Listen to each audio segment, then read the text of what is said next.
नमस्कार। आज एक बहुत ही दिलचस्प सवाल पर बात करते हैं।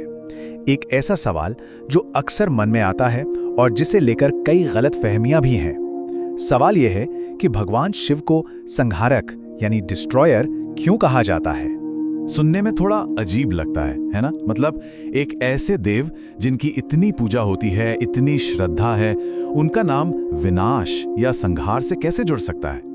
तो चलिए आज इसी दिलचस्प गुत्थी को सुलझाने की कोशिश करते हैं। देखिए, इस सवाल का जवाब समझने के लिए हमें थोड़ा सा जूम आउट करना होगा, एक बड़ी तस्वीर देखनी होगी। बात किसी एक घटना की नहीं है, बात है पूरे ब्रह्मांड के संतुलन की। हिंदू दर्शन में एक बहुत खूबसूरत कॉन्सेप्ट है त्रिमूर्ति का। मतलब 3 मुख्य शक्तियां हैं जो मिलकर इस पूरे ब्रह्मांड को चलाती हैं। सबसे पहले ब्रह्मा, जो सृष्टि की रचना करते हैं, यानी द क्रिएटर। फिर आते हैं विष्णु, जो उसका पालन पोषण करते हैं, अ प्रिजर्वर। और फिर हैं शिव, जिनका काम है संहार, द डिस्ट्रॉयर। और यह समझना बहुत जरूरी है कि ये तीनों भूमिकाएं एक दूसरे से जुड़ी हुई हैं और तीनों ही बराबर की जरूरी हैं। तो ये तीनों मिलकर एक साइकिल बनाते हैं, एक ऐसा चक्र जो कभी रुकता नहीं। देखिए, पहले सृष्टि होती है, फिर उसका पालन पोषण होता है और फिर संहार। लेकिन और ये सबसे जरूरी बात है, ये संहार कोई फुल स्टॉप नहीं है, ये तो बस एक कॉमा है, क्योंकि इसी संहार से तो नई सृष्टि का रास्ता खुलता है। बिल्कुल वैसे ही जैसे दिन के बाद रात होती है और फिर रात के बाद एक नई सुबह। और बस यहीं पर सारी बात छिपी है। जब हम संहार शब्द सुनते हैं तो हमारे दिमाग में आता है सब कुछ खत्म। लेकिन शिव का संहार वो नहीं है, ये सर्वनाश नहीं है, ये परिवर्तन है, ट्रांसफॉर्मेशन। ये कोई नेगेटिव फोर्स नहीं है, बल्कि बैलेंस बनाए रखने के लिए एक बहुत जरूरी प्रोसेस है। इस बात को एक बहुत ही खूबसूरत मिसाल से समझा जा सकता है। जरा सोचिए, एक जंगल में एक बहुत पुराना खोखला पेड़ है। जब तक वो गिरेगा नहीं, तब तक उसकी जगह पर एक नया नन्हा पौधा कैसे उगेगा? उसे धूप, पानी, जगह कैसे मिलेगी? शिव का काम बिल्कुल यही है। वो पुराने को हटाते हैं ताकि नए का आगाज हो सके। तो ये तो हुई एक बात। अब चलिए इस संहार के एक और पहलू को देखते हैं जो बहुत ही अहम है। ये विनाश सिर्फ एक कॉस्मिक साइकिल का हिस्सा नहीं है, इसका एक बहुत ही साफ मकसद भी है, और वो है बुराई का अंत करना। मतलब शिव का संहार कोई रैंडम नहीं है, ऐसा नहीं कि कुछ भी नष्ट कर दिया। नहीं, ये हमेशा उन ताकतों पर लक्षित होता है जो अधर्म फैलाती हैं, जो इस ब्रह्मांड के संतुलन को बिगाड़ती हैं। तो एक तरह से देखें तो उनका संहार असल में रक्षा का ही एक रूप है। और हमारे पुराणों में तो इसकी कहानियां भरी पड़ी हैं। जब जब धरती पर या देवलोक पर संकट आया, शिव ने ही रक्षा की। त्रिपुरासुर जैसे शक्तिशाली असुर हो, अंधक हो या भस्मासुर, इन सब का अंत करके शिव ने ही धर्म और संतुलन को फिर से स्थापित किया था। लेकिन शिव का संहार सिर्फ बाहरी दुनिया के राक्षसों तक ही सीमित नहीं है। इसका एक और बहुत गहरा, बहुत ही आध्यात्मिक पहलू भी है, और वो जुड़ा है हमारी अंदर की दुनिया से। हम सब जानते हैं शिव के तीसरे नेत्र के बारे में। वो ज्ञान का नेत्र है, ज्ञान चक्षु।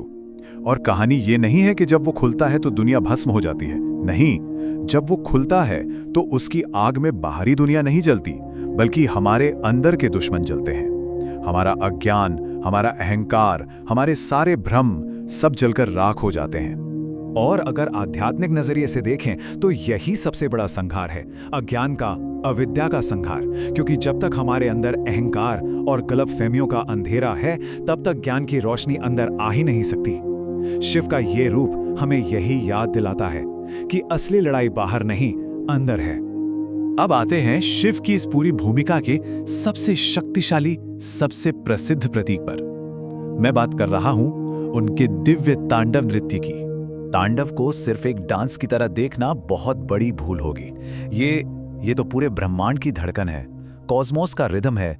इसमें सृष्टि की ऊर्जा भी है, गति भी है और लय भी। कमाल की बात यह है कि इसी एक नृत्य में सृष्टि का जन्म और उसका अंत दोनों समाये हुए हैं। इस नृत्य की हर एक मुद्रा, हर एक भाव का गहरा मतलब है। ये हमें याद दिलाता है ब्रह्मांड की असीम ऊर्जा के बारे में, कांस्टेंट चेंज के बारे में, और हाँ, विनाश के उस जरूरी चक्र के बारे में जिसके बाद पुनर्जन्म का वादा भी छिपा है।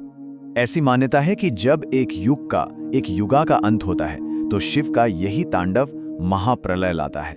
सारी सृष्टि उन्हीं में समा जाती है। लेकिन फिर से ये एक अंत नहीं है, इसे एक तरह का कॉस्मिक रीसेट बटन समझिए। सब कुछ साफ, ताकि एक बिल्कुल नई ताज़ा शुरुआत हो सके। इसीलिए तो वो महाकाल हैं, समय से भी परे। अब शिव के चरित्र की एक और बहुत ही दिलचस्प बात, और वो है उनका विरोधाभासी स्वभाव। मतलब वो एक ही समय में ऐसे गुण रखते हैं जो एक दूसरे से बिल्कुल उलट लगते हैं। सोच कर देखिए, एक तरफ वो संहारक हैं, तो दूसरी तरफ करुणा के सागर हैं। एक तरफ वो एक भयंकर तपस्वी हैं, बैरागी हैं, तो दूसरी तरफ एक आदर्श परिवार वाले देवता भी हैं। ये जो विरोधाभास है ना, यही दिखाता है कि वो जीवन के हर एक पहलू को, हर रंग को अपने अंदर समेटे हुए हैं। तो इन सब बातों को अगर हम एक साथ जोड़कर देखें तो संहार शब्द का मतलब ही बदल जाता है। तो आखिर में शिव संहारक क्यों हैं?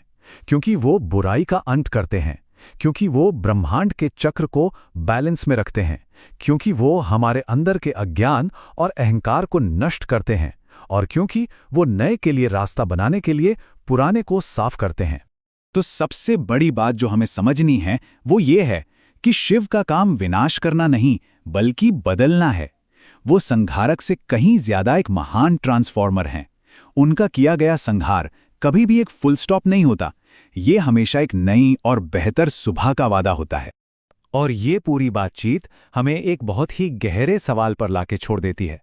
अगर विकास के लिए संहार जरूरी है, तो हम सबके जीवन में ऐसा क्या है, कोई पुरानी आदत, कोई बेकार की सोच या कोई डर, जिसे खत्म करना जरूरी है ताकि कुछ नया और बेहतर जन्म ले सके?